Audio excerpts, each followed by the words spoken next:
យូគឺបានចូលព្រៃកោងកាងម្ដងគឺនៅស្ងៀមទេគឺលើស្វាទៀតចឹងថ្ងៃនេះដែរគឺខ្ញុំមករងងារភក់នៅក្នុងព្រៃកោងកាងផងដែរដោយសារតែខានរងងារភក់នឹងយូរមែនតើម្ដងគឺនៅក្នុងព្រៃកោងកាងមិនដឹងថានៅក្នុងព្រៃកោងកាងហ្នឹងតែមានងារភក់ធំៗដល់ណាទេបងប្អូនដោយសារតែយើងខានរយូរមែនតើតែម្ដងចឹងហើយនេះដែរគឺជាសកម្មភាពខ្លះៗគឺនៅក្នុងព្រៃកោងកាងហើយថ្ងៃនេះនឹងហាភ្លៀងទេបងប្អូនគ្នាបងហើយសួស្តីបងប្អូនគ្នាថ្ងៃនេះគឺមកកាន់វីដេអូខ្ញុំទៀតហើយចឹងហើយថ្ងៃនេះគឺដូចខ្ញុំប្រាប់ពីក្បាលវីដេអូហ្នឹងបងប្អូនគ្នាគឺខ្ញុំចូលមកក្នុងព្រៃកោងកាងដើម្បីទៅរកងារភក់បងណាដោយសារតែមួយរយៈនេះគឺខានទៅរកងារភក់នៅក្នុងព្រៃកោងកាងគឺយូរមែនតើម្ដងគឺអត់ដែរចូលទេបងប្អូនគ្នាចឹងហើយគឺរើសតែនៅខាងក្រៅទេគឺធំល្មមដែរថ្ងៃនេះគឺចូលដល់ព្រៃកោងកាងចាំមើលងារភក់នៅក្នុងព្រៃកោងកាងគឺធំអត់ណាមួយនៅក្នុងព្រៃកោងកាងគឺពិបាកធ្វើដំណើរមែនតើដោយសារតែបងប្អូននឹងស្ដាប់ហើយគឺឬកោងកាងគឺចង្ងាងពេញតែផ្លូវដើមមិនស្រួលទេគឺអាចនឹងឈប់ជើងដួលស៊ីដីយ៉ាងទៅបងប្អូនគ្នាចឹងហើយនិយាយលេងទេបងប្អូនគ្នាបន្ទាប់ពីខ្ញុំមកដល់ទីតាំងហើយក៏ខ្ញុំឃើញដើមឈើគឺវាស្អាតមែនតើបងប្អូនគ្នាចឹងហើយមិនដាច់ចិត្តទេគឺឡើងមើលលើដើមឈើដើម្បីឲ្យបងប្អូនបានទស្សនាសកម្មភាពឬក៏ទេសភាពនៅក្នុងព្រៃកោងកាងតើវាស្អាតកម្រិតណាបន្ទាប់ពីមកគឺមានកន្លែងដេកកន្លែងអីគឺតំណងមែនតើម្ដងគឺកំពុងតែហត់ផងហ្នឹងគឺមានអីបងប្អូនគ្នាគឺតម្រេតខ្លួនមកសន្ទុះមើលដើម្បីឲ្យវាយាសរស័យយ៉ាងទៅដោយសារដើរមកឆ្ងាយដើម្បីរៀនចុកឆ្កេះចុកអីយើងពិបាកតម្រេតខ្លួនទៀតមានកន្លែងគួរសមទៀតទុកទៅអីបងប្អូនគ្នាមិនឡើងលើដើមឈើតម្រេតខ្លួនហ្នឹងទៅបន្ទាប់ពីភ្ញាក់មកហ្នឹងក៏ឲ្យបងប្អូនមើលទេសភាពថានៅក្នុងព្រៃកោងកាងតើទេសភាពស្អាតប៉ុណ្ណាអញ្ចឹងបងប្អូនគ្នាគឺតិចស្រួលមែនតើម្ដងគឺនិយាយទៅគឺក្តីសុខបងប្អូនគ្នាបើសិនជាដេកពី3ម៉ោងទៀតងើបមកយប់ល្មមនៅក្នុងព្រៃណាមួយយើងដេកមិនសូវលក់បងប្អូនគ្នាដោយសារតែនៅក្នុងព្រៃកោងកាងបងប្អូននឹងស្រាប់ហើយតែភ្លៀងពី3ថ្ងៃជាប់គ្នាមកគឺមូសច្រើនមែនតើម្ដងចឹងហើយគឺមូសបងប្អូនគឺយើងនៅក្នុងព្រៃនេះគឺនៅយួរបានទេអាចនឹងមានបញ្ហាប្រឈមនឹងគ្រុនឈាមគ្រុនចាញ់ហ្នឹងទៅចឹងហើយគឺយើងរើខ្យងរើអីហើយក៏យើងចេញក្រៅចេញអីដើម្បីធ្វើដំណើរធ្វើអីទៅផ្ទះចឹងទៅគឺយើងនៅយួរបានទេដោយសារថាមូសបងប្អូនបាញ់និយាយទេគឺមូសច្រើនហើយណាមួយធំទៀតចឹងហើយបន្ទាប់ពីខ្ញុំសម្រាកអីរួចរាល់ហើយខ្ញុំក៏ចាប់ផ្ដើមធ្វើដំណើរតែរើសងាវភក់ផងដែរងាវភក់យើងរើសមិនឆ្ងាយប្រហែលពីទីតាំងដែលយើងឈប់សម្រាកបងប្អូនគឺយើងរើសមកជុំវិ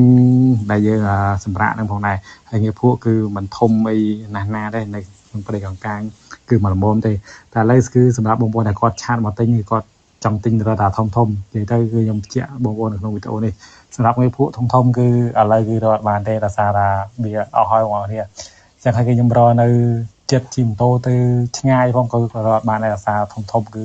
អស់មែនតើម្ដងគឺនៅតំបន់ដែលយើងធ្លាប់រកពីមុនគឺអស់ហើយបើសិនជាបងប្អូនចង់បានធំបងប្អូនទិញបងដែលគាត់មានទូកមានអីជិះទៅខាងសមុទ្រខែវសមុទ្រអីចឹងអាហ្នឹងបានធំហើយគឺមួយសឹងប៉ុនបាត់ដៃចឹងហើយគឺគាត់លក់មិនគេខ្ញុំអត់ដឹងទេចឹងហើយបងប្អូនបើចង់ហូបធំយកទៅអាំងមើលតែក៏បងប្អូនអាចតំណតាមគាត់បានហ្នឹងបងប្អូនគ្នាសម្រាប់ងារភក់គឺខ្ញុំរើសតែមកល្មមអាំងហូបទ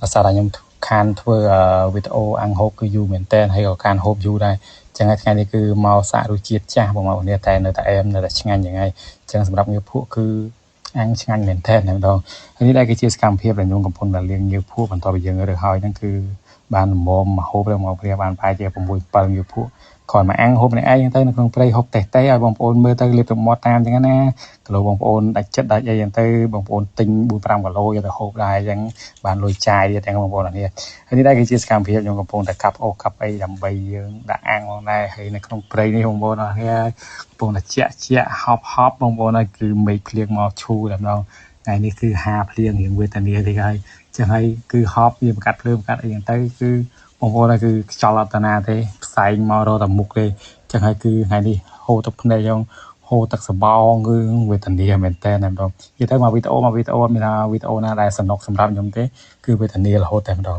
ឥឡូវបន្ទាប់ពីយើងពុះអូសពួរអីរួចរាល់ហើយយើងក៏ចាប់ផ្ដើមដាក់កាត់ភ្លើងហើយបងប្អូនមើលទៅកាត់ភ្លើងនៅក្នុងព្រៃកោងកាងចេះបងប្អូនមើលផ្សែងគឺអត់តាណាឆ្ងាយពីយើងទេនេះផ្សែងតិចទេបងប្អូនទីទៀតគឺផ្សែងខ្លាំងមែនតើចឹងហើយគឺហូរទឹកភ្នែកហូរអីចឹងទៅនេះបងប្អូនសកម្មភាពបន្ទាប់ពីយើងកាត់ភ្លើងកាត់អីរួចរាល់ហើយយើងក៏ចាប់ផ្ដើមដាក់អាំងងាវមកបុកជាមួយទឹកត្រីកោះកងមួយម្ទេសខៀវទៀតគឺបងប្អូនគឺអែមែនតើហើយពិសេសមែនតើម្ដងគឺសម្រាប់ខ្ញុំនិយាយទៅទឹកត្រីម្ទេសក្រហមគឺអត់សូវឆ្ងាញ់ដូចទឹកត្រីម្ទេសខៀវបងប្អូនបើមិនជឿសាក់បុកកាន់បងទឹកត្រីម្ទេសខៀវគឺបងប្អូនហើយគឺហូបជាមួយនឹងងាវភក់គឺខ្ញុំឲ្យអួយហ្មងគឺឆ្ងាញ់មែនតើម្ដងចឹងហើយបងប្អូននេះដែរគឺជាសកម្មភាពបន្ទាប់ពីយើងដាក់អាំងងាវភក់អាំងអីរួចរាល់ហើយយើងក៏ចាប់ផ្ដើមបុកទឹកត្រីបុកអីចឹងទៅហើយងាវភក់យើងក៏ចាប់ផ្ដើមហាមាត់យើងក៏ចាប់ផ្ដើម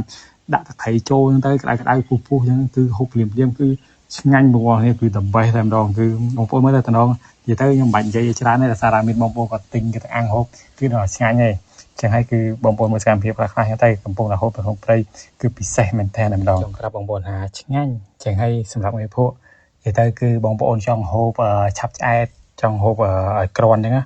បងប្អូនអាំងមានគ្នាច្រើនហ្នឹងទៅបងប្អូនទិញទៅយើងអាំងហ្នឹងទៅគឺយើងហូបបានច្រើនហើយហូបបានយូរបើសិនជាបងប្អូនទិញទៅយកទៅស្ងោរឬក៏យកទៅឆាគ្រឿងឆាអីគឺហូបមិនសូវបានយូរទេបងប្អូនគ្នាហើយហូបក៏មិនសូវបានឆ្អែតដែរដោយសារតែវាតិចចឹងហើយបងប្អូនអាំងហ្នឹងទៅម្នាក់តែ2 3គ្រាប់គឺឆាប់ឆ្អែតមែនតើតែម្ដងហើយសម្រាប់បងប្អូនខ្លះគាត់ចំណូលហ្នឹងទៅហូបអស់តែ20គ្រាប់ម្នាក់ឯងហ្នឹងគឺអស់ហើយបើលើសហ្នឹងក៏មានលើសហ្នឹងដែរបងប្អូនគ្នាចឹងហើយសម្រាប់វីដេអូខ្ញុំគឺក៏មានតែប៉ុណ្្នឹងតែ